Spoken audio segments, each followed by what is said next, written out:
This morning, Fox 11 is on special assignment talking jobs.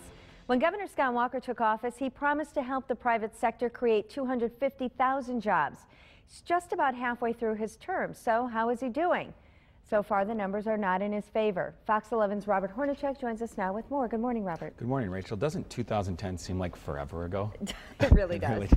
You know, it'd be easy to forget about campaign promises that were made 2 years ago because there's been so much that's happened, especially politically in the last 2 years. We've had protests in Madison, recall elections a couple different times, presidential elections.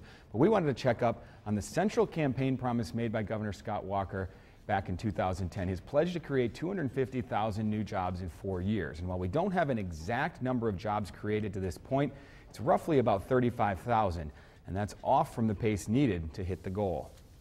Whose fault is it that we're not on pace?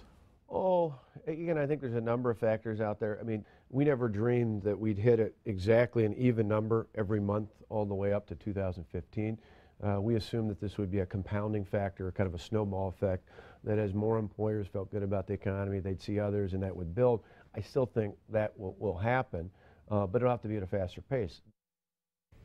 Now, coming up tonight on Fox 11 News at 9, we're going to dig deeper into those numbers and also talk more about why the state is not on pace. How come we don't know how many jobs have been created? Well, it's really hard to determine. A lot of this stuff is estimates, and in fact, most of the estimates that come out, the monthly estimates, the state has said they've proven to be pretty unreliable. In fact, those estimates only include about 3% of employers.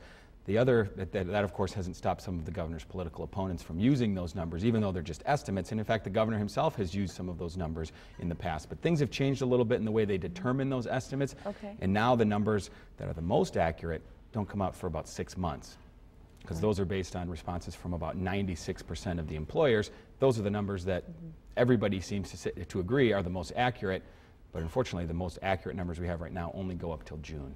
Got it. Is the governor rethinking his goal then? You know, I've talked to him about this several times, and he said every single time, not at all. He's not backing down from it. He's not rethinking it. You heard in that soundbite, he said, look, we're hoping that this snowballs, that this continues to go on and on. He says he's not willing to concede at this point that he's not going to hit that goal. All right. Thanks, Robert.